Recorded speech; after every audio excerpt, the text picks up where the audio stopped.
Ok, c'est parti, Abdul, tu peux commencer. Essentiellement, nous allons parler en gros de question suite business, qui est un outil que les community managers utilisent en fait afin d'optimiser leurs travaux en fait, c'est-à-dire la gestion des pages de communauté. Donc, l'application suite business a plusieurs éléments tels que les rubriques, telles que les rubriques de publication, l'agenda de publication, également aussi les publicités en fait, sponsorisées comme non sponsorisées. Et également, nous avons la possibilité en fait de pouvoir faire du ciblage en fait par rapport à nos cibles, c'est-à-dire le nombre de femmes, le nombre, les catégories de personnes qu'on veut vraiment que notre publication ou notre cible soit atteinte en fait. Par ailleurs également, ça permet aussi de faire des statistiques en fait, de faire des résumés en fait après chaque publication, de pouvoir avoir des indicateurs sur lesquels on peut continuer à travailler davantage. Donc, c'est en gros ça qu'on a eu à voir par rapport à l'application Suite Business. Avoir des conseils aussi par rapport à l'application, comment on peut bien optimiser nos travaux en fait. C'est en gros ce que j'ai pu retenir en tout cas comme ce qu'on a fait la dernière fois. D'accord, Miss Océane, à ton tour. Monsieur, ce que j'ai retenu de l'application, c'est qu'on pouvait observer les statistiques sur les différentes publications et stories qu'on fait sur nos différentes pages et qu'on peut optimiser cela on peut genre s'en servir pour améliorer le contenu de nos pages. D'accord. Et on termine en beauté avec Miss Poisse.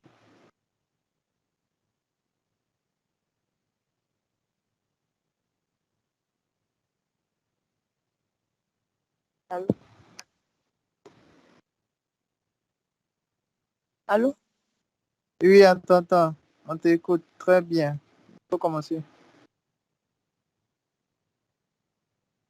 Sur moi, ce que je retiens de l'application, C'est plus quoi?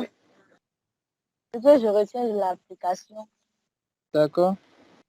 c'est que l'application, la suite business nous permet de faire des publicités, faire des ventes en ligne.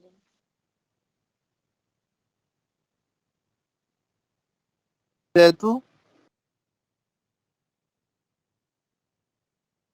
Allô? Oui, allô?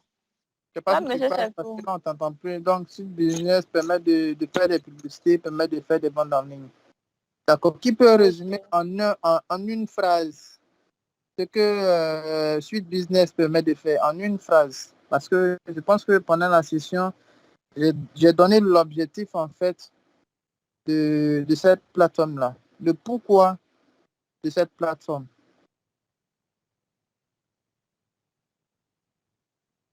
Allô? Monsieur, je vais Oui, allô? essayer. Mhm. Je, Vas-y, je peux essayer. vas-y. Bon, moi, l'application a été créée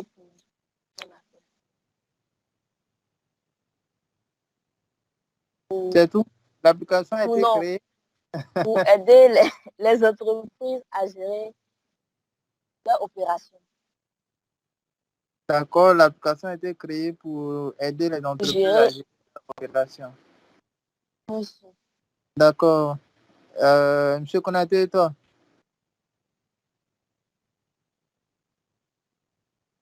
En une phrase.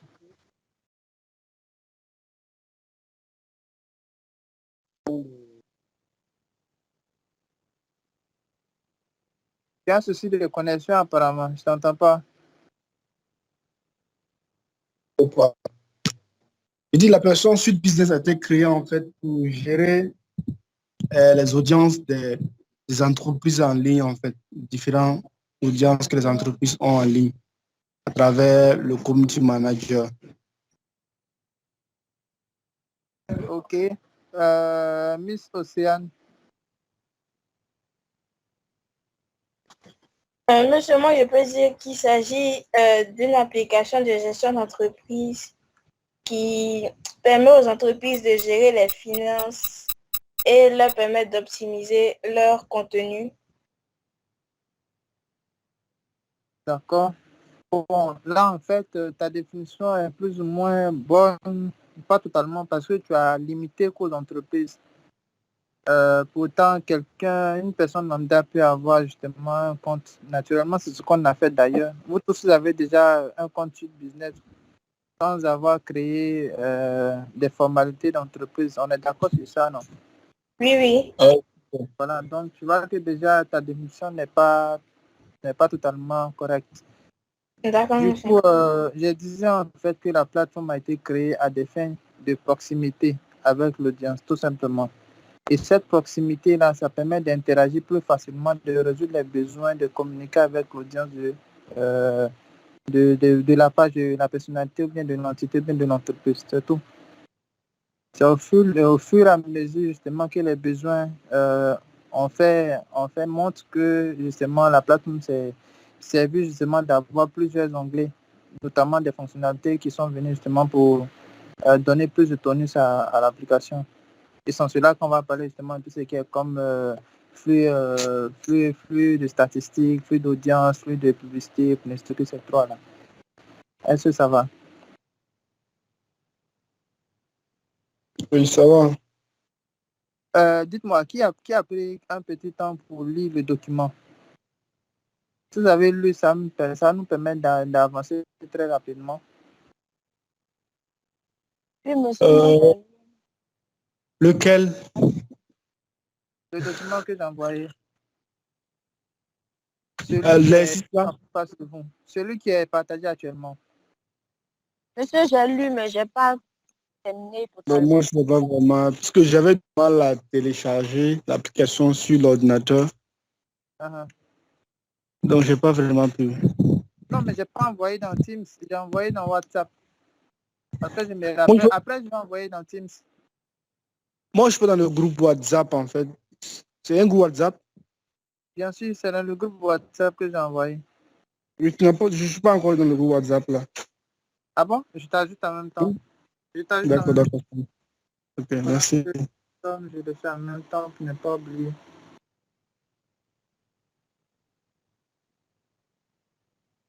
Tac, tac, tac, tac, tac.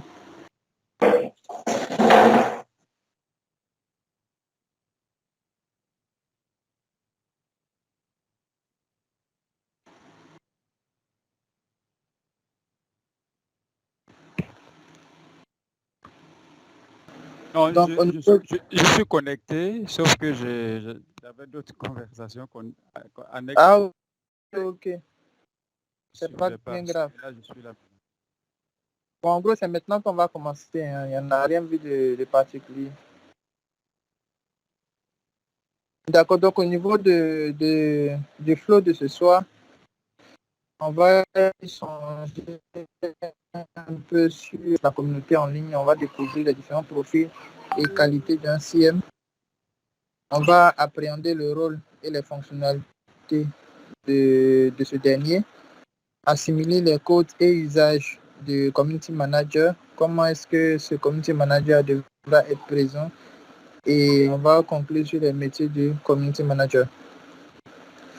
Dans la pratique, il y a des informations, bien des tâches qu'on a déjà, sur lesquelles on a déjà anticipé. Voilà, notamment comment être présent. On a déjà créé par exemple une page Facebook. On n'a pas encore créé un compte Instagram ni LinkedIn, mais c'est des choses qui vont venir au fur et à mesure. C'est juste pour dire que là, c'est l'aspect théorique qu'on est en train de voir. Et plus tard, on va justement voir son équivalent pratique. So now, let's go.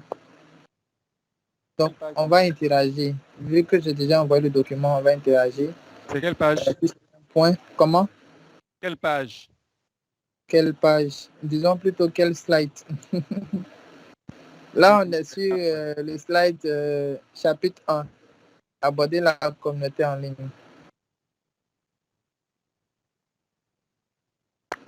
Donc, on va essayer de définir les différentes communautés en ligne. D'accord, donc du coup, moi, ça me permet de vous poser la question de savoir quels sont les différents types de communautés qui sont en ligne Et déjà, avant de parler des différents types de communautés, c'est quoi une communauté? J'ai pas envie de désigner forcément, donc la personne qui se sent prête peut prendre la parole. Monsieur, je vais essayer. D'accord, vas-y, c'est Océane. Oui, monsieur. Ok, vas-y. Pour moi, une communauté, c'est l'ensemble des personnes qui adhèrent à l'idée de l'entreprise ou du service. D'accord, c'est super. Qui d'autre? Oui, je peux ajouter à ce qu'elle a dit Il n'y que a pas de souci. c'est un ensemble de personnes qui partagent aussi des intérêts communs, comme par exemple sur une commune, et qui sont liés par un objectif et une vision commune. On parle d'une communauté villageoise, qui sont liés par le village, et puis les intérêts du village. Donc, et puis ils partagent un certain nombre de valeurs aussi, parce qu'il y a des valeurs peut-être religieuses. On peut avoir des communautés religieuses, il y a des valeurs qu'ils partagent, il y a des principes qu'ils partagent. En tout cas, il y a un lien, il y a des affinités entre les membres d'une communauté. Les affinités peuvent varier en fonction des intérêts qui sont en jeu. D'accord. Donc, dans ce que vous venez de dire, on va retenir intérêt et valeur. C'est exactement ça, en fait. Du coup, ça vient s'ajouter justement à la définition de mise sociale qui, qui a manqué ces deux points-là. Donc, au niveau de l'intérêt et au niveau de la valeur. Alors, c'est exactement ça en ligne. Nous, en tant que community manager, lorsqu'on va décider de créer une communauté, de fédérer notre communauté, c'est justement ces deux éléments-là qui vont permettre aux gens d'adhérer. Voilà, parce que moi, par exemple, si je crée une communauté où je parle que des formations liées au community management, les personnes qui se sentiront, on va dire quoi, fanatiques ou bien intéressées dans ce domaine-là, c'est ces personnes-là, seulement ces personnes-là qui vont justement adhérer parce qu'ils se sentent intéressés. Et après, la valeur va naître lorsqu'ils vont justement intégrer, vont découvrir la valeur de cette communauté-là. Mais quand vous définissez pas l'intérêt justement de votre communauté, vous allez vous rendre compte que votre communauté, là, vous êtes la seule personne à être dans cette communauté. Personne ne va y adhérer. Est-ce que quelqu'un a ajouté quelque chose? Qui va ajouter quelque chose? Moi, c'est pas pour ajouter quelque chose, j'ai levé ma main, c'est juste une suggestion. Comme ce Ah, soir, on n'est pas nombreux, est-ce que c'est possible d'enregistrer pour ceux qui sont absents, en sorte qu'ils pourront suivre l'enregistrement euh, après? de votre côté ou bien ici, chez moi? Non, en fait, je veux dire enregistrer pour les absents, parce que on a l'habitude d'être autour une dizaine, mais ce soir, on est moins On que a 7. démarré l'enregistrement, ça fait déjà 13 minutes. Ah, ok, d'accord. Comme je vous ai pris en cours, désolé. On a démarré l'enregistrement. D'accord. Du coup, là, on a parlé un peu de la définition d'une communauté. Naturellement, une communauté a ses avantages et ses inconvénients. Tu peux en citer quelques-uns.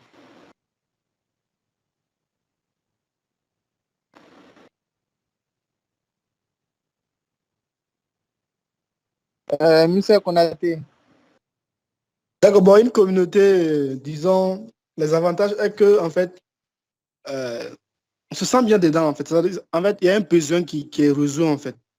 Il y a un sentiment d'appartenance qui est satisfait, en fait, une satisfaction qui est là. Donc, l'avantage est que quand on a une communauté, forcément, on a la satisfaction qu'on aura dans cette communauté-là, en fait. Et les inconvénients que je peux ajouter, est que bon, souvent, dans la communauté, il y a des personnes qui ne sont pas trop dans le même feeling que vous, en fait. Souvent, il y a des problèmes de concordance de feeling, en fait. Concordance, à quel niveau? Par exemple, dans la communauté, il y a il y a des individus qui sont bons, malveillants, en fait, quoi. Mais ils sont pas de votre communauté. Mais en réalité, ces sont venus créer Voilà, des voilà, des troubles, conversations. en fait. Ça, en fait, des troubles, en fait. Des personnes qui viennent créer des troubles, plutôt. Ouais, et ça, on appelle ça des trolls. Ok, ça marche. Merci. Et généralement, comment on appelle ça? Il y a un comportement justement à tenir face à ce genre de trolls-là. On va y arriver. Donc, au Est-ce niveau que de... parce que... Est-ce qu'on pourrait ajouter aussi que dans la communauté, l'un des avantages, c'est que les membres de la communauté peuvent recruter d'autres membres. Donc, ce n'est pas seulement le leader seul qui peut recruter, mais chaque membre peut aussi avoir la facilité de faire la promotion de la communauté. Là, il s'agit de quel type de communauté? Parce qu'on en a plusieurs. Hein. Par exemple, dans une communauté religieuse, on voit bien souvent que chacun peut faire la promotion. Si on a une communauté au sein aussi d'une entreprise qui a une vocation d'expansion, les membres peuvent également faire la promotion, en parler autour d'eux pour qu'il y ait d'autres personnes qui adhèrent. Tout à fait. En fait, il y a un nom qu'on attribue justement à ce genre de communauté-là. C'est ce que je voulais que vous fassiez ressortir. Bon, je ne suis pas un spécialiste du marketing, hein, donc je ne sais pas. Non, vous n'avez jamais entendu parler, là je m'adresse à tout le monde, pas forcément à M. Niaouri. Vous n'avez jamais entendu parler du MLN. Si. C'est le marketing de réseau, non? En effet. Non. Voilà, Oui. c'est le marketing des réseaux. Et généralement, c'est utilisé par les bon, on va dire quoi, je ne sais pas si on a dit de grosses structures. Généralement, ce sont des structures naissantes qui ont des produits et ils mettent ce genre de structures en place pour justement permettre une certaine communauté autour. C'est-à-dire, moi, j'achète des produits et en contrepartie de ces produits-là, on me donne des points. Et toutefois que je fais intégrer quelqu'un à cette communauté-là, les points augmentent par niveau. Souvent, ils vont jusqu'à 10 niveaux. On te dit, sur ton premier niveau, tu as 2 personnes que tu dois faire entrer et les 2 personnes vont faire intégrer 2 autres personnes chacun. Et ainsi de suite. Donc, à chaque niveau, tu as des points et ces points-là, à un certain moment, on comptabilise ces points-là en dollars ou bien en produits qu'on te donne. Et je connais des réseaux comme ça qui, justement, arrivent à un certain niveau de grade. On vous offre des voyages, je sais pas, souvent au Maroc, en Espagne, au Brésil, en tout cas des grandes... À Dubaï. Voilà, Dubaï. Mais personnellement, je ne suis pas fanatique de ce genre de réseau-là. Je vous parle de ça après si quelqu'un est intéressé, mais de façon personnelle, je ne suis pas fanatique de ce genre de réseau-là. Parce qu'après, celui qui est en bas du tunnel ne gagne pas forcément, il n'y a pas forcément un gain direct pour celui qui est en bas du tunnel. C'est toujours les personnes qui sont en tête qui s'enrichissent sur ceux qui sont en bas. Voilà, j'ai fait des calculs statistiques, mathématiques, selon une matrice, et il ressort que généralement, c'est toujours eux qui justement bénéficient de toutes ces prérogatives-là. Ceux qui sont en bas vont les aider à atteindre leurs objectifs. Par contre, eux, ils ne vont jamais progresser dans le tunnel. Donc, moi, perso, je ne me lance pas dans ce genre d'activité-là. Sinon, ça reste quand même une activité noble. Même si aujourd'hui, il y a d'autres entreprises qui ont vu jour, mais qui n'ont pas justement été concrets. Voilà. Et c'est à cause de ces entreprises-là, celles qui justement ont une bonne, on va dire quoi, philosophie, en paye le prix. Mais c'est ça aussi, les réalités du business. C'est toujours comme ça. C'est un qui garde pour l'autre. D'accord, donc ici, dans notre contexte, on va voir 4 grandes catégories de communautés. Donc, au niveau 1, on va parler de la communauté transactionnelle. Donc, c'est une communauté qui repose plus sur les achats. Donc, de façon générale, et ces achats-là, justement, dérivent des produits et services des personnes qui détiennent cette communauté-là ou ces communautés-là.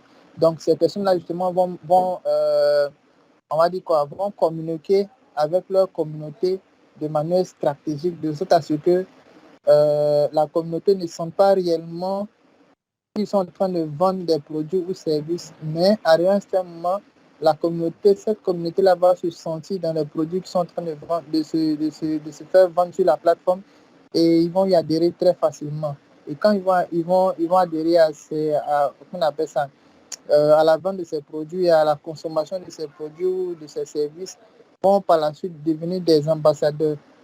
Sans cela que ce genre de communauté-là est très important qu'on appelle ça, dans nos sphères en tant que community manager.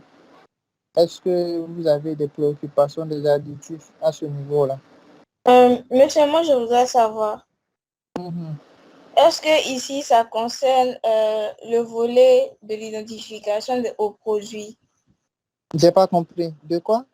Est-ce que ici, ça concerne le volet de l'identification aux produits, c'est-à-dire le membre de la communauté se sent impliqué dans la création du produit?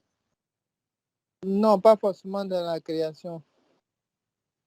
Ce sont les administrateurs qui vont créer l'intérêt en fait autour du produit afin que la communauté puisse adhérer facilement.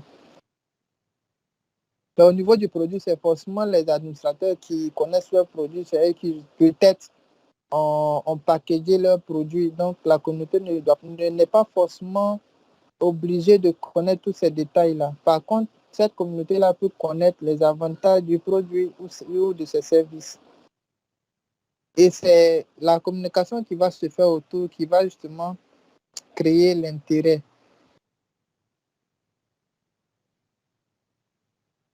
Ça va?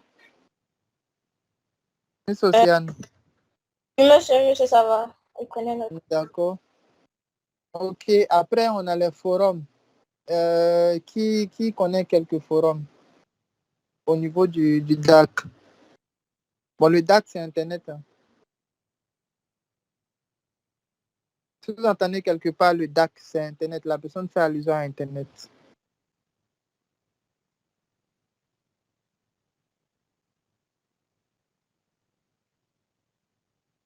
Il y a les forums au niveau de...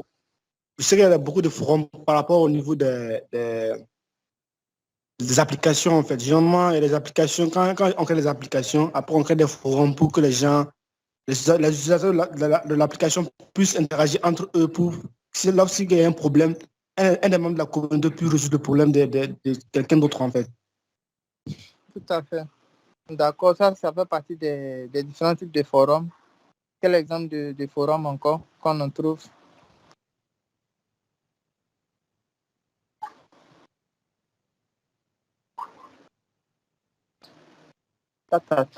Apparemment, c'est quoi?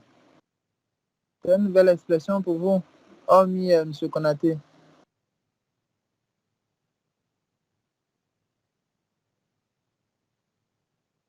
Monsieur, moi j'ai une idée de forum, mais ça revient à votre définition sur le slide, là, sur des discussions sur un produit, comme le forum du chocolat qu'on fait à Abidjan. D'accord, en fait, au niveau de... Voilà, là, on est dans le contexte du community manager, n'est-ce pas? Et le community manager, il est l'expert de quoi? Le community manager, il est l'expert de quoi? Digital. De la communauté. Comment? En digital. Bon. En digital. C'est trop dit en tout cas. Du marketing digital. Marketing digital. Non, c'est encore vaste pour lui. Gestion de communauté, en fait, l'expert de communauté. Donc, le community manager, c'est l'expert en communauté. Comment? Communauté en ligne, quoi. Et la communauté en ligne, là, c'est où concrètement pour le community manager?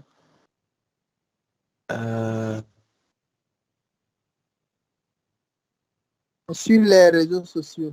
Les réseaux sociaux plutôt, les RS. Voilà, le community manager, c'est l'expert des RS.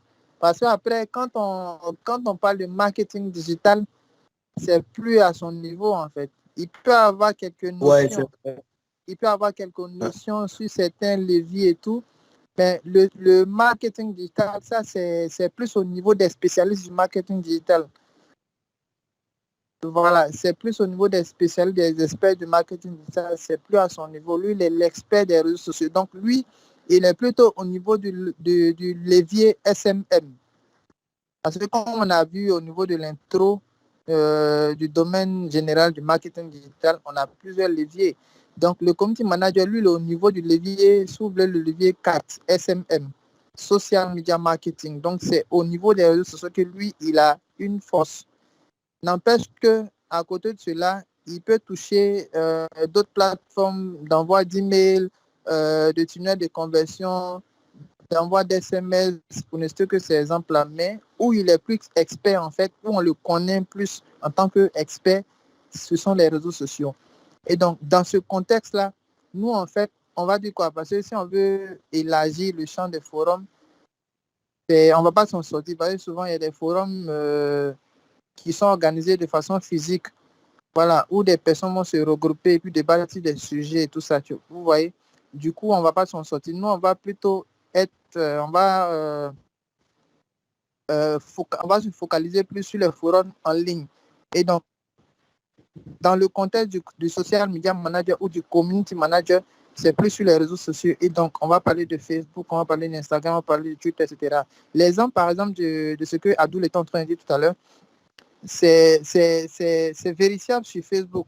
C'est vérifiable sur toutes les plateformes sociales. Parce que sur Facebook, si moi, je crée une solution, par exemple, la plateforme de formation qui est en train d'être développée, quand ça va finir, on va créer un forum sur les différents canaux que vous connaissez déjà sur Facebook, Instagram et LinkedIn et tout ça, pour permettre aux utilisateurs qui vont s'inscrire de pouvoir interagir dans ce forum-là. Moi, je crée un compte et pendant, par exemple, après la création du compte, je constate que je suis perdu, par exemple, au niveau du flux, on va dire quoi?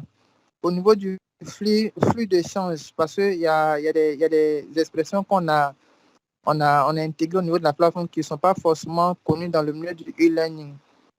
Du coup, celui qui a été déjà confronté à ça, qui a déjà résolu son problème, va mettre au niveau du forum, voilà, voici comment est-ce que moi j'ai pu résoudre mon problème et va donner des étapes. Peut-être à l'appui, va donner des captures de comment est-ce que la personne a pu résoudre justement son problème. Et c'est ainsi que moi, qui suis dans ce cas de figure-là, moi je prends ces solutions et j'essaie de résoudre justement mon problème.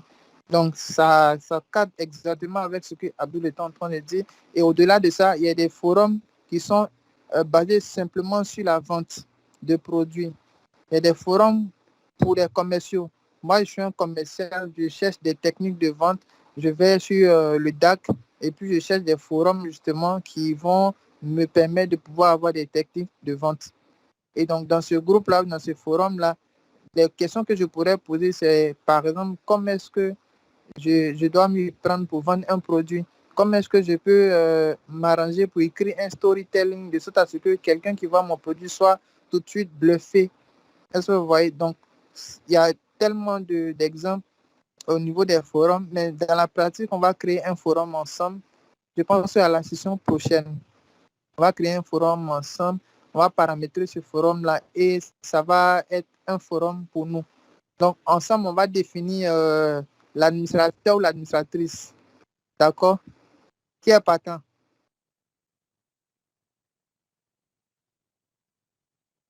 Bon, je suis partant, pas de souci.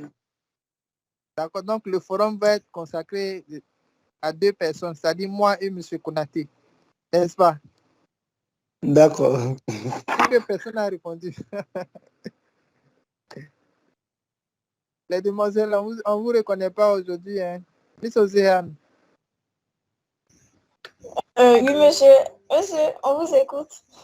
Oui, mais au niveau du forum, ça ne t'intéresse pas? On ne va pas te forcer. Hein? On va créer notre forum à deux et puis on va échanger.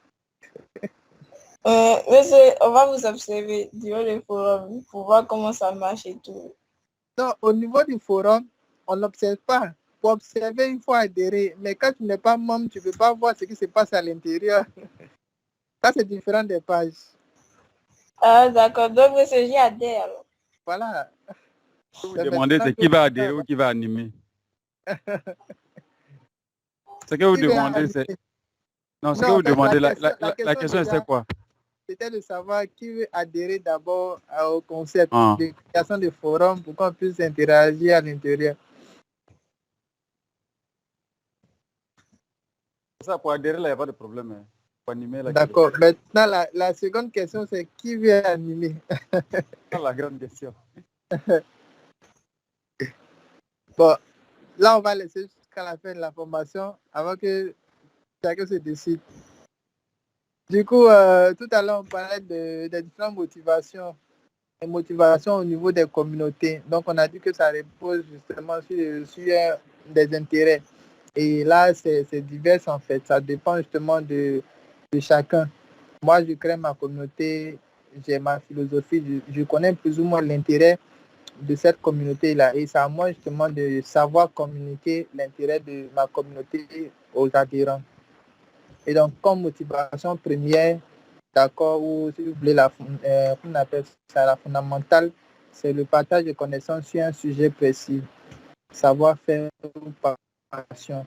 D'accord? Donc, dans notre cas de figure, par exemple, le forum qu'on va créer, c'est pour se partager des astuces, des trucs et astuces au niveau de la communauté, on va dire quoi, la communication en ligne, le community management.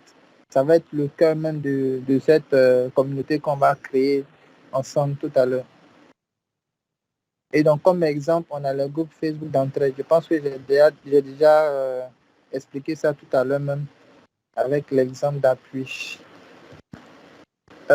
Ensuite, on a une communauté que peut-être vous avez entendu parler, mais vous ne savez pas forcément que ça existait. C'est la communauté du monde virtuel. Qui a déjà entendu parler de la réalité virtuelle? Moi, j'ai déjà entendu parler, monsieur. Mais t'as pas Oui. été. Et qui sait comment ça fonctionne, cette communauté-là?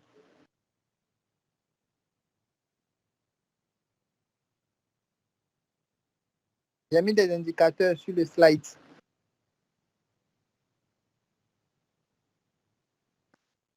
Bon, je sais que, en tout cas, c'est comme ce qui est dans le slide. C'est en fait des avatars, en fait. On te fait vivre une expérience comme si c'était réel, en fait. Mais on te projette dans le futur, en fait, à travers des événements qu'on va te proposer que tu vas vivre, en fait, pendant cette expérience-là. Ça peut être des images, ça peut être des informations, ça peut être des trucs fabriqués qu'on a fabriqués, en fait, quoi. Je peux dire que c'est un peu ça. D'accord. Vous avez compris tout de suite l'exemple que je donnais précédemment, où je disais que au niveau des communautés d'entraide, celui qui poste un message naturellement va laisser son identifiant. Par exemple, moi, je écris quelque chose au niveau de la communauté. Tout de suite, on sait que c'est Ella Youssouf qui a justement écrit dans la communauté. Et lorsque quelqu'un viendra répondre, d'accord, à cette question-là, la personne également va laisser son identifiant. C'est-à-dire, je vais savoir qui est-ce qui a répondu justement à ma préoccupation. Est-ce que vous comprenez? Donc, ici, il y a échange d'identifiant qui n'est pas caché. Par contre, au niveau du monde virtuel, il y a une certaine communication qui se fait à l'intérieur, mais cette communication-là est chiffrée. C'est pourquoi on parle de hidden. Hidden qui signifie caché en anglais. Donc, les identifiants des utilisateurs sont cachés, de sorte à ce que celui qui émet un message ne sera pas perçu par son ID, il sera perçu par son avatar. Et l'avatar permet justement de cacher non seulement sa personnalité et tout ce qui va avec, son nom, enfin, son lien même de conversation, tout ça est caché à travers des avatars. Ce monde virtuel-là est très, on va dire quoi, convoité en Europe, plus précisément aux États-Unis et en France. Parce que je pense que l'année dernière, j'étais dans une communauté où on échangeait parce que ça, c'est généralement avec mes apprenants que je parle de ça parce que dans la vie pratique, personne ne sait que je fais ça en fait. Moi, j'ai fait 2 ans dans la cybercriminalité et on a notre site internet à part où on fait tout ce qui est mauvais là. Voilà. Donc là-bas, c'est le marché noir. Vous allez entendre parler souvent de dark web et tout ça. Là-bas, c'est le marché noir. Et dans ce marché noir-là, vous pouvez pénétrer ce marché noir-là, vendre des articles, acheter des articles, faire ce que vous voulez dans ce marché noir-là. Mais quand vous n'êtes pas un sachant du domaine et que vous lancez dans ce genre d'aventure-là, soit dès que vous pénétrez le marché, on bousille votre machine, ou bien on vous trace pour récupérer de l'argent sur votre compte, ou bien on récupère tous vos mots de passe sur votre machine, parce que sans le savoir, quand vous connectez sur une plateforme à partir de votre ordinateur, vos identifiants et vos traces sont mentionnés dans votre navigateur. Donc, on appelle ça le cookie. Donc, au niveau des cookies, en fait, c'est cette expression-là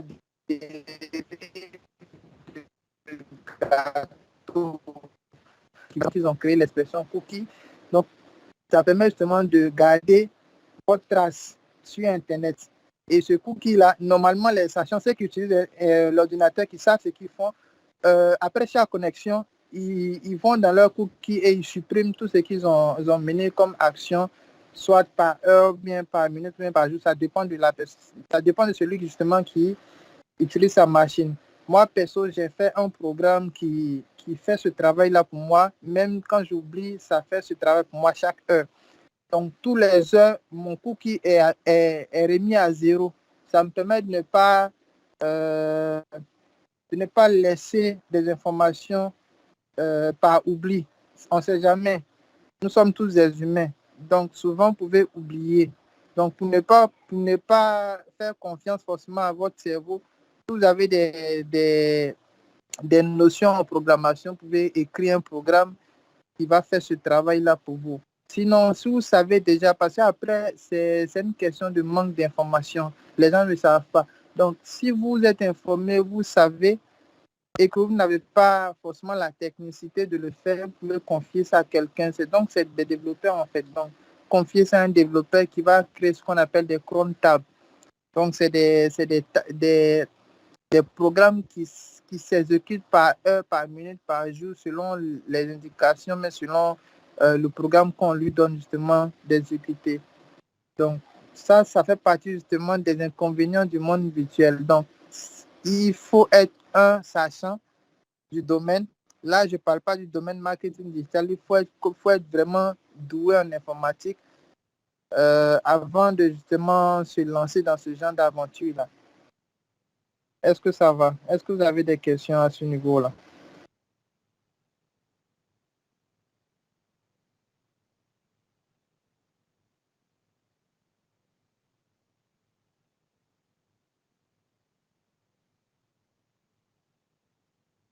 Vous m'entendez?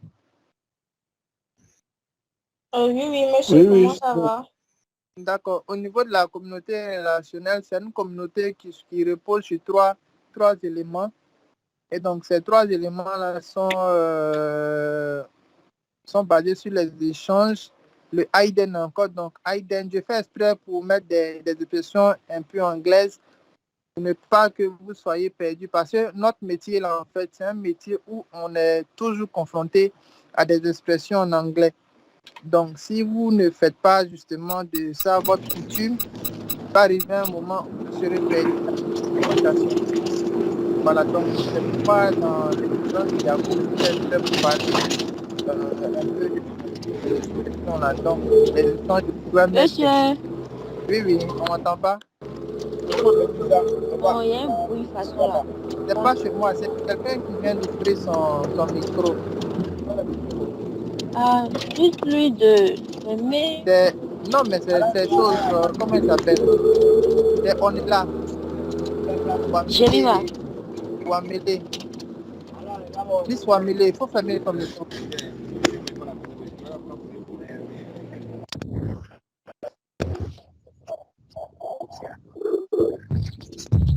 Elle nous entend pas ou quoi?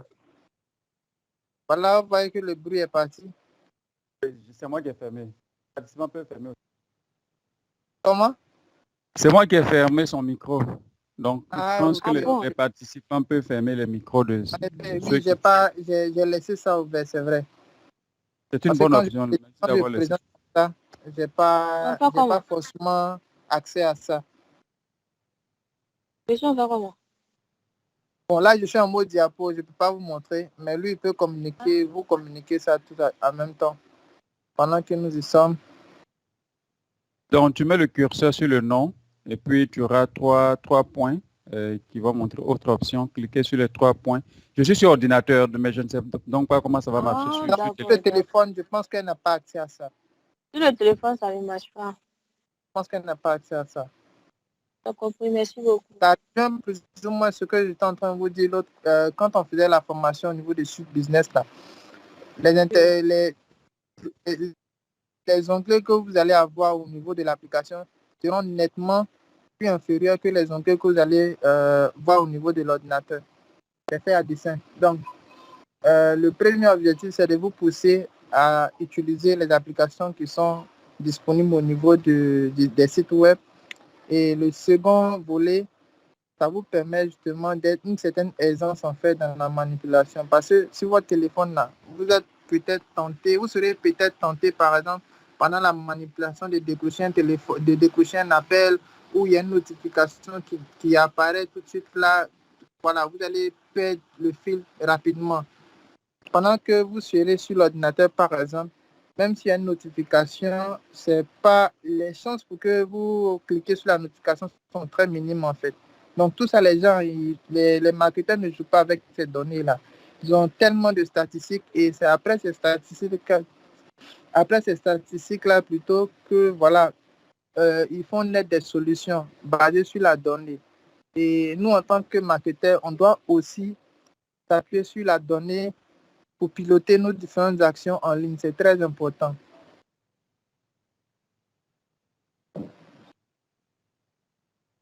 Est-ce que ça va au niveau du premier chapitre?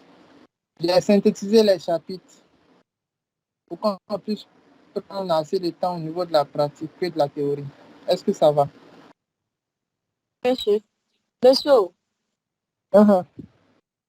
s'il vous plaît, le mot que vous avez mis en anglais là, c'était en français, non? Que vous avez envoyé au début là, c'était en français. Oui, j'ai expliqué le pourquoi tout à l'heure. Ah, Qui d'accord. peut rappeler le pourquoi? Qui peut rappeler le pourquoi? Bon, je sais que, bon, en fait, je pensais que sa question, en fait, était plutôt dit que, est-ce que le mot à l'origine, c'est un mot français, en fait, vous avez traduit en anglais? Je pense que c'est un mot à l'origine anglais, qui reste toujours en anglais, en fait, quoi. Elle tienne compte de ça. En fait, ce que tu dois comprendre, c'est que tu es en train de te lancer dans un domaine où le français n'a pas forcément sa place. Ils ont trouvé des moyens pour traduire des documents anglais en français, mais la majorité des outils que tu vas utiliser seront en anglais. Au niveau de la documentation aussi, c'est la doc. La doc va être en anglais. Autant s'habituer maintenant pendant la formation et puis après, on se débrouille. C'est un peu l'intérêt. Monsieur, moi j'ai une question concernant les communautés relationnelles. Je n'ai pas bien compris le volet là. Vous avez mis échange, Aiden et puis mythe. Oui, en fait, au niveau de cette communauté-là, j'ai dit qu'il y avait 3 éléments clés à comprendre en fait. Mythe, ce sont les rencontres. Donc, c'est une communauté en fait où on fait plus de rencontres. On fait plus de rencontres et ces rencontres-là sont hachées, sont chiffrées, sont cachées. Donc, on fait des rencontres mais on ne se voit pas. Je parle avec toi mais je ne sais pas réellement qui est en face de moi. Cependant, on reste toujours sur un même canal mais on ne se voit pas forcément. On s'écrit. Souvent, c'est des échanges qui se font de façon audio. Souvent, c'est de façon textuelle. C'est pourquoi échange aussi reste en fait dans cette partie-là. Est-ce que donc cette communauté où nous sommes, c'est une communauté relationnelle? On ne va pas forcément... Non, ce n'est pas une communauté relationnelle. Parce que ici, là, tout à l'heure, moi, je sais que c'est M. Abraham qui a parlé. C'est pas caché. Donc, ce sont des communautés anonymes. Être un peu, si tu veux, là, anonyme, c'est plus, ça c'est exactement la communauté virtuelle. C'est ce que j'étais en train de dire. En fait, cette communauté-là, elle se rapproche plus de la communauté virtuelle. Mais ce n'est pas une communauté virtuelle. La différence entre les deux, quoi. La communauté virtuelle, la communauté relationnelle. Parce qu'apparemment, c'est les mêmes caractéristiques. Si, tout à fait. La différence se situe au niveau de la pratique. Parce qu'au niveau de la communauté virtuelle, généralement, c'est les équipements qu'on vous donne en fait. Tandis que ici, c'est pas des équipements, c'est des liens mythes en fait qui sont créés, mais là, c'est sur des plateformes qui sont hautement sécurisées. Tout comme le lien mythe qu'on a créé là, c'est pareil, sauf que c'est sur des plateformes qui sont hautement sécurisées où les chiffrements se font de façon très sécurisée. Par contre, au niveau de la communauté virtuelle, là, c'est des équipements qu'on vous donne, des équipements physiques qu'on vous donne, soit vous mettez sur votre poignet ou bien vous mettez sur vos yeux et vous avez accès à la salle d'échange. Après la réunion, je vais voir s'il y a des images là, je vais vous balancer. D'accord, monsieur. Je vais voir s'il y a des images, surtout pour les deux communautés là, et puis je vais vous balancer ça dans le groupe. D'accord, merci, monsieur. Est-ce que ça va? Oui, oui, ça va. D'accord. Selon vous, ce chapitre-là, est-ce qu'on a déjà fait ce chapitre-là ou pas, selon vous?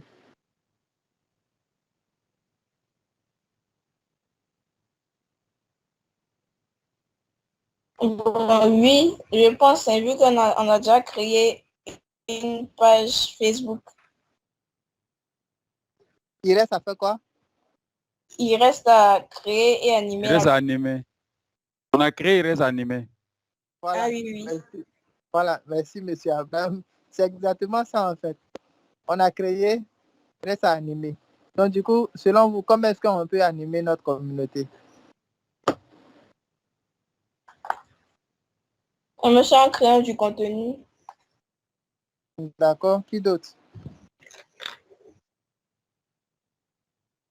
En connaissant les besoins de la communauté, en sorte que ce que nous avons réponde effectivement aux besoins des membres de la communauté. En d'autres termes, ils se sentiront déphasés ou nous nous sentirons déphasés ou bien nous allons donner un contenu inadéquat par rapport aux réalités qui sont les leurs. D'accord. Donc ici, on retient quoi? Besoin, c'est ça? Besoin, adéquation, besoin. Et adéquation, contenu et besoin des membres de la communauté. D'accord. La question que j'ai envie de poser, c'est comment est-ce que on doit s'y prendre justement pour connaître les besoins de cette communauté-là? C'est pour ça qu'on est là. Non, en fait, c'était pour attirer votre attention sur un petit... La question n'est pas claire. Est-ce que vous pouvez mieux clarifier? Comment Prendre la est-ce qu'un parole. CM prend la parole sur Internet? Qu'est-ce que vous voulez Bon, dire par déjà, prendre la parole? bon, d'accord, on va morceler ça en plusieurs parties. Mhm. Comment est-ce qu'un CM communique sur Internet? Quels sont les canaux d'un CM pour communiquer sur Internet?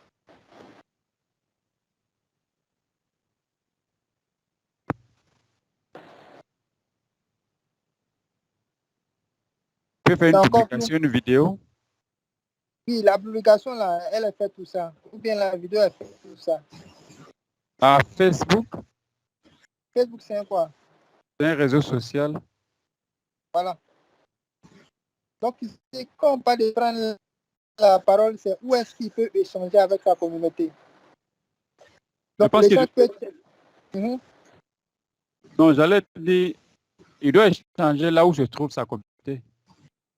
Parce que s'il va sur WhatsApp, alors que sa communauté est sur Facebook, c'est comme s'il prêche dans le désert. D'accord.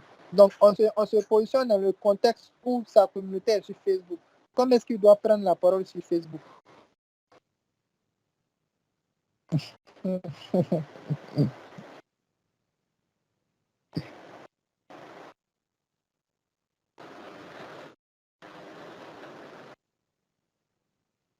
Ok, Abdul, il n'y a pas de problème.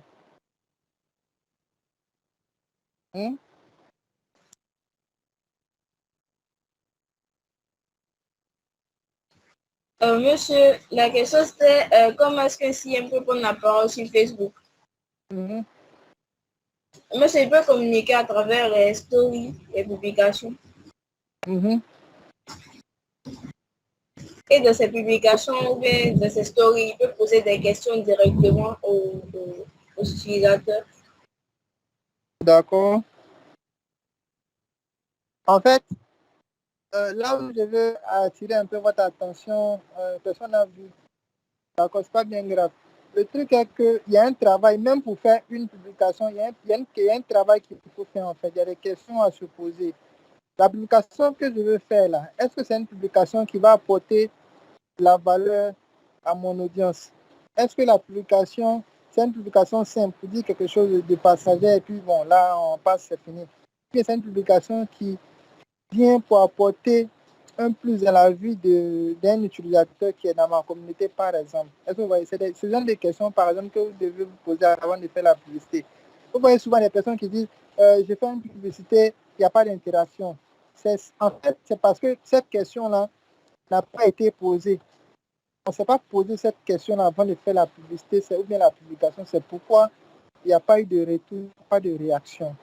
Mais si je dis, par exemple, au niveau de notre communauté qu'on est en train de créer, au niveau de la communauté des community managers, je poste une publication et dans la publication, je montre, par exemple, la démarche qu'un community manager doit suivre pour procéder à une publication. Est-ce que vous pensez que les community managers qui sont dans la communauté là ne vont pas interagir? Mieux, on va avoir des commentaires, n'est-ce pas? Absolument. Voilà, parce qu'on a le même centre d'intérêt dans le métier du community manager. Mais si je viens dans cette communauté-là et puis je fais un post sur un buzz de culture nationale, par exemple, est-ce qu'il y aura des interactions? À la limite, vont me demander, mais c'est qui, mais c'est quoi, les trucs de ce genre? Parce que ça ne cadre pas avec ce qu'on s'était dit dans le début. Donc, c'est ce à quoi, en fait, on doit toujours penser lorsqu'on veut faire une publication. C'est très important. Ne pensons pas toujours à faire de la propagande sur nos produits et services et on attend un résultat. Non. Arrivé à un certain moment, c'est à la limite, ça agace en fait l'utilisateur. Chaque fois, ce sont des promotions, l'utilisateur ne gagne rien en fait dans les promotions. Là. Par contre, même dans le volet même de la promotion, je vends des articles, je sais pas moi, des articles de femmes par exemple. Des vêtements de femmes. Et en lieu de place de faire des promotions chaque fois, je fais une vidéo pour montrer par exemple comment une femme doit se vêtir, comment une femme doit bien s'habiller. Vous pensez que je ne vais pas avoir des interactions dans, on appelle ça, sur cette vidéo-là? Bien sûr. Voilà. Si, et même un retour. Voilà. Et à partir de là, à partir de cette publicité-là même, peut naître la promotion qui va suivre. C'est-à-dire, en fonction des retours, vous allez être dirigé vers l'article qui doit sortir plus. Parce que les gens qui vont regarder la vidéo viendront dire, bon, moi j'ai regardé la vidéo, est-ce qu'on ne peut pas faire une vidéo sur comment je peux par exemple porter des mèches humaines? Je dis n'importe quoi, je ne mets pas forcément vos trucs là. Des mèches humaines. Et à ce niveau-là, une va venir dire par exemple, en lieu de place de faire des tutos sur mèches humaines là, moi, je veux sur Barbara, par exemple, je dis n'importe quoi, je ne sais pas, je dis des choses comme ça. Et ça vous donne en fait une liste de produits que vous devez acheter puis revendre. C'est comme ça le e-commerce marche, surtout le milieu du dropshipping. C'est comme ça qu'on fonctionne en fait. Oh là là, il pleut ici. Hein. Là, il pleut ici même avec menace de coupure de courant. Ah bon, justement, quand il pleut ici, généralement, c'est qu'il suit, c'est la coupure. Donc, peut-être faut... Est-ce que vous m'entendez? Oui, jusque-là, ça va. On ne sait pas quand le courant va se couper. On va faire... D'accord, donc je préviens en même temps. Hein. Lorsque vous allez constater une coupure brusque, c'est que j'ai plus l'électricité. D'accord, monsieur. Voilà, parce que la bosse va s'éteindre automatiquement. Donc, on peut continuer, ça va, au niveau des astuces.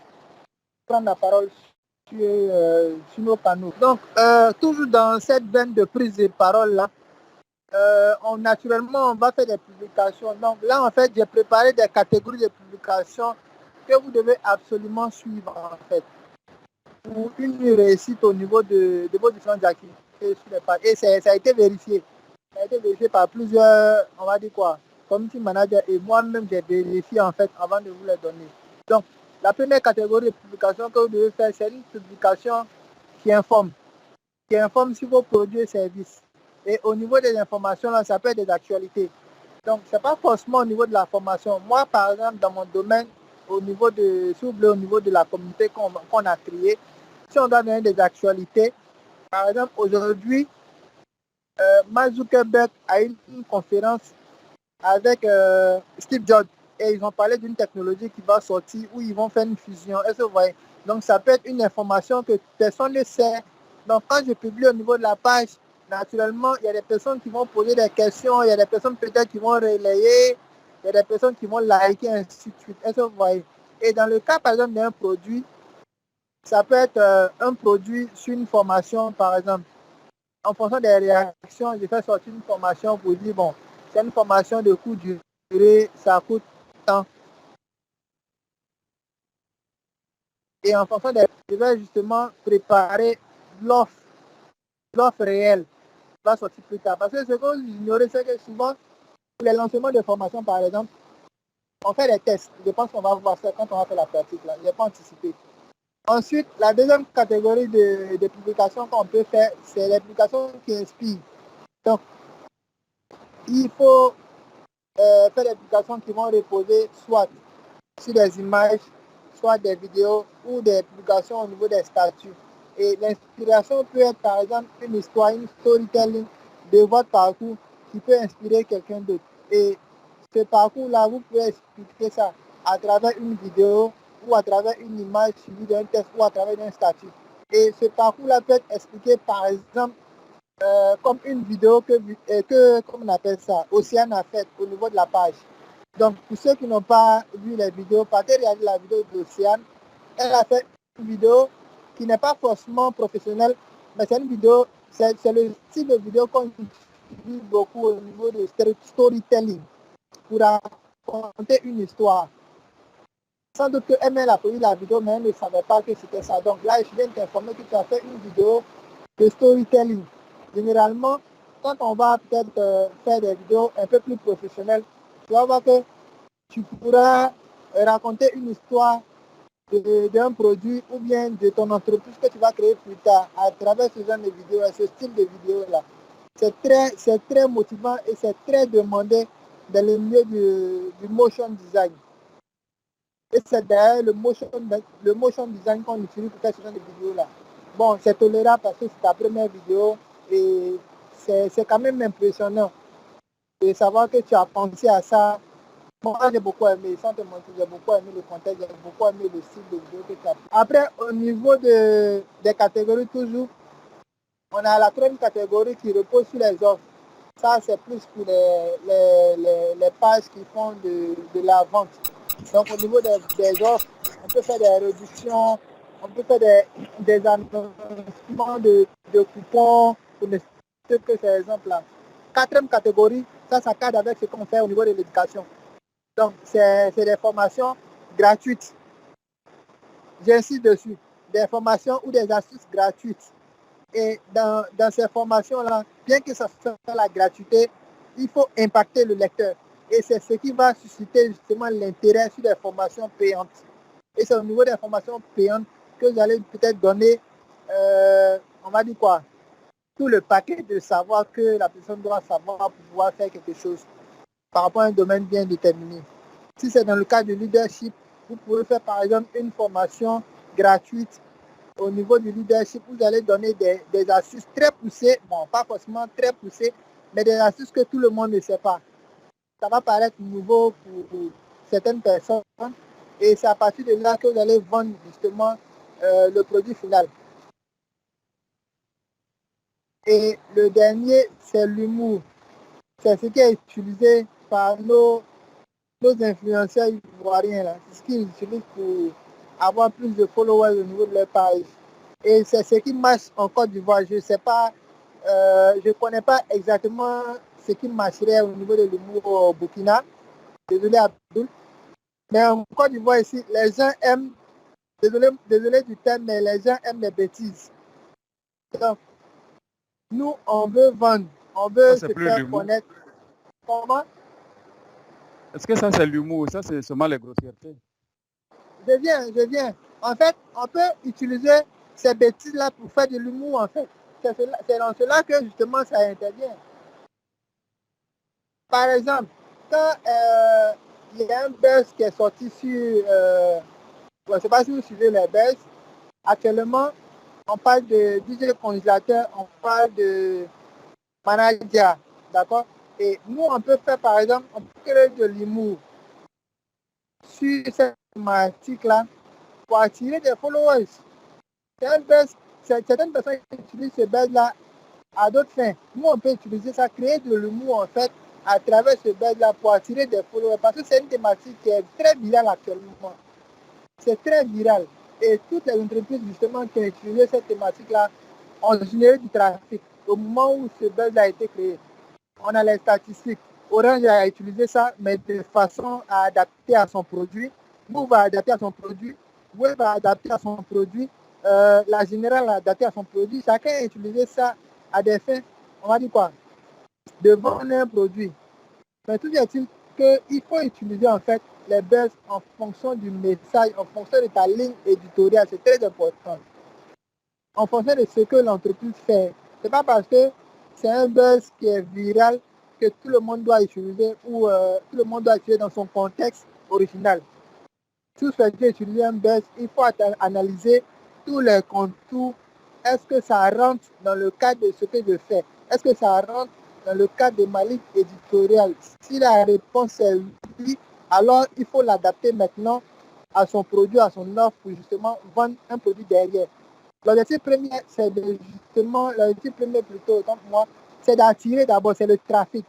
C'est quand on a le trafic qu'on essaie maintenant justement de convertir ce trafic-là en lead et par la suite en client. Sinon, si vous souhaitez utiliser un buzz viral pour vendre automatiquement, les chances pour que ça réussisse là, c'est très faible. Ça, c'est très faible par expérience. L'objectif que vous devez dégager, c'est le trafic. Et c'est après, justement, après acquisition de ce trafic-là, que vous allez essayer de convertir ce trafic en lead. Si votre base, vous utilisez ça, vous utilisez au niveau d'un blog ou bien au niveau d'un site internet. La conversion ici va être par exemple une newsletter. Parce que quand ils vont venir, plus ils vont venir, vous allez créer un moyen pour pouvoir avoir par exemple leur mail. Ou bien vous allez vous reposer sur les cookies pour pouvoir les tracer, pour tracer leur flux de navigation au niveau du DAC. Est-ce que vous comprenez? Donc, c'est après avoir eu une information de ces utilisateurs-là que vous allez les traquer plus tard pour que la conversion soit faite pour justement vendre un produit plus tard. Mais si vous n'avez pas une information de ces trafics-là, ça ne va pas être utile pour vous en fait. En termes de conversion, ça ne va pas être utile pour vous. Et vous allez gaspiller votre temps comme ça. Or, aujourd'hui, là, le temps est important, le temps est rare. Donc, quand vous avez un peu de temps, il faut maximiser beaucoup ce temps-là pour justement en tirer profit. Et ce profil-là n'est pas forcément pécunier. Il peut être avant tout un trafic. Le trafic, plus tard, peut être pécunier. Aujourd'hui, au niveau du DAC ou au niveau d'Internet de façon générale, au niveau des réseaux sociaux, ce qui attire plus du trafic, c'est la créativité.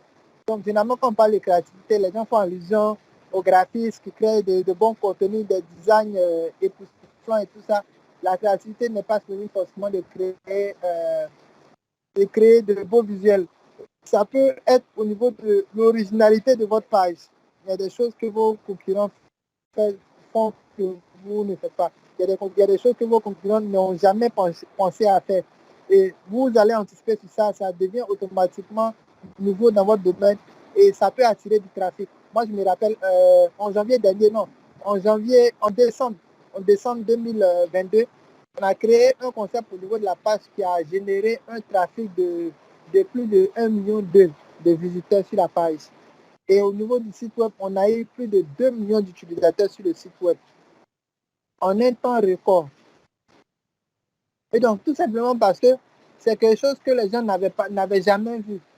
Et de fil en aiguille, c'est parti. C'est là on parle de viralité. Donc, on a créé sur la page, j'étais sur la page, et on a créé un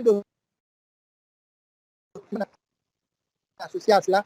Et ce document-là a été partagé de façon gratuite. Ceux qui venaient sur la page donnaient leur newsletter, donnaient leur mail plutôt, et à travers les newsletters, on les envoyait de façon gratuite. Et depuis la aiguille, c'est parti. Et on s'est retrouvé en une journée avec un trafic de 2 millions de visiteurs.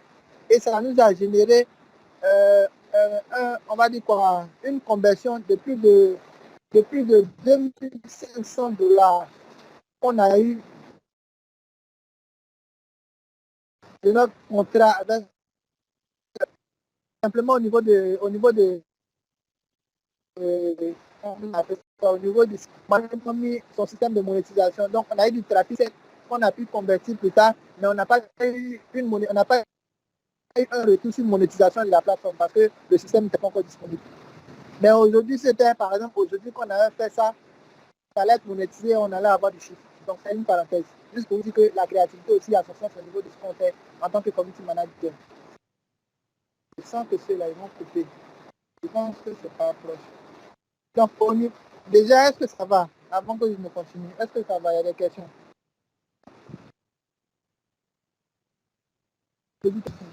Monsieur, moi, je voulais savoir, est-ce que la créativité, là, ça se stimule? Et si oui, comment? Bon, là, ça dépend du domaine d'activité.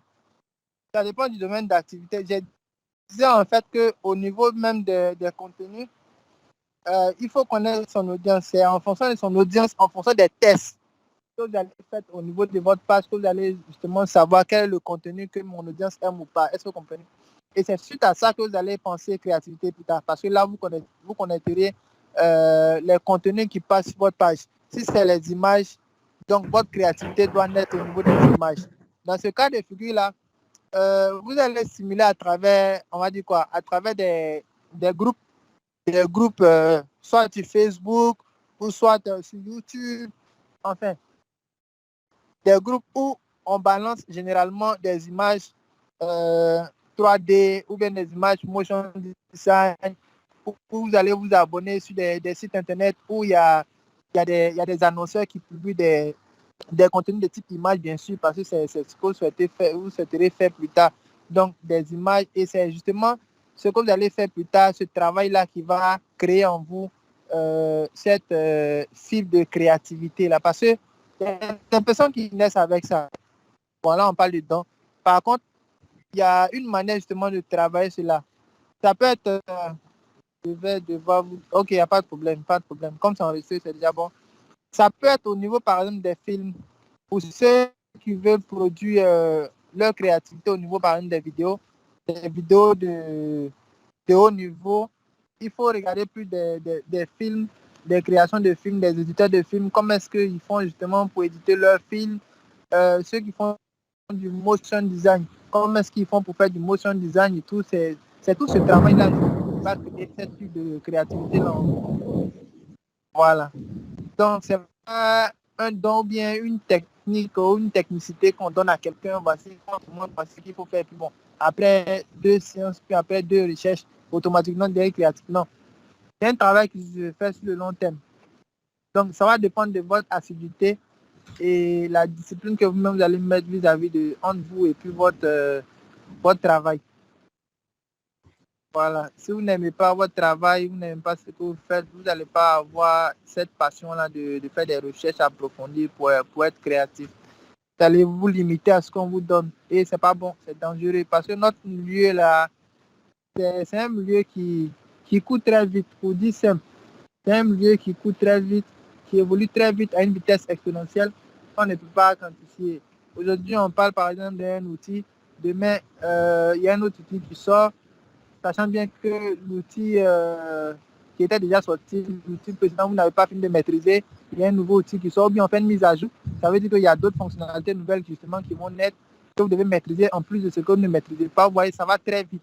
Donc, si vous perdez assez de temps, vous allez être dépassé par vous allez être dépassé par justement par l'ère numérique.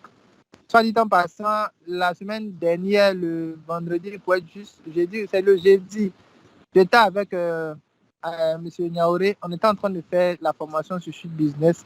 Et avec lui, j'ai constaté un changement, il peut témoigner, j'ai constaté un changement sur l'interface de Suite Business. Est-ce que vous voyez? Donc, ça veut dire, pendant que nous sommes en train de parler, en ce moment précis-là, il y a certainement un travail qui est en train de se faire sur la plateforme. Nous, on n'a pas encore fini d'exploiter toute la plateforme, Et quand il y a des mises à jour, on sera obligé non seulement de maîtriser ce qu'on n'a pas encore maîtrisé, et puis maîtriser justement l'existant. Donc, ça devient un double travail. Pourtant, si vous êtes toujours connecté, le jour où il y a des mises à jour, vous serez informé. Ou bien, je vais vous donner des plateformes. Faites la veille. Voilà, quand on va arriver sur la veille, je vais vous donner des plateformes pour faire de la veille, de sorte à ce que vous aurez les mêmes informations que moi au même moment. Après, tout va dépendre des mots-clés que vous allez mentionner au niveau de la plateforme là. Parce que la veille se fait tout en s'appuyant sur des mots-clés. Donc, si vos mots-clés que vous donnez à cette plateforme-là, voilà, n'est pas d'actualité, bien, il n'y a pas de mise à jour sur ce mot-clé-là, vous n'allez pas avoir de nouvelles informations. Donc, je vais vous montrer justement comment est-ce qu'il faut mettre à jour ces mots-clés et comment est-ce qu'il faut se positionner sur des thématiques qui bougent au niveau de notre sphère. Est-ce que ça va? Oui, ça va, monsieur, ça va. Ok.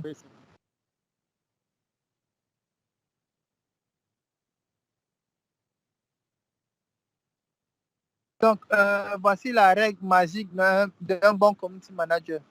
C'est ce qui va suivre. Donc, j'ai mis les 3 règles pour être efficace pour animer une communauté. C'est la règle d'or en fait d'un community manager ou d'un social media manager ou d'un bon vendeur sur Internet. Voici les 3 magiques. Il n'y a pas les 3 règles magiques plutôt. À part ça, il n'y a pas. Le premier point, c'est écouter. Le second point, c'est apprendre. Et le troisième point, c'est répondre. Qui peut expliquer ces 3 points? Moi, monsieur, je vais essayer. D'accord?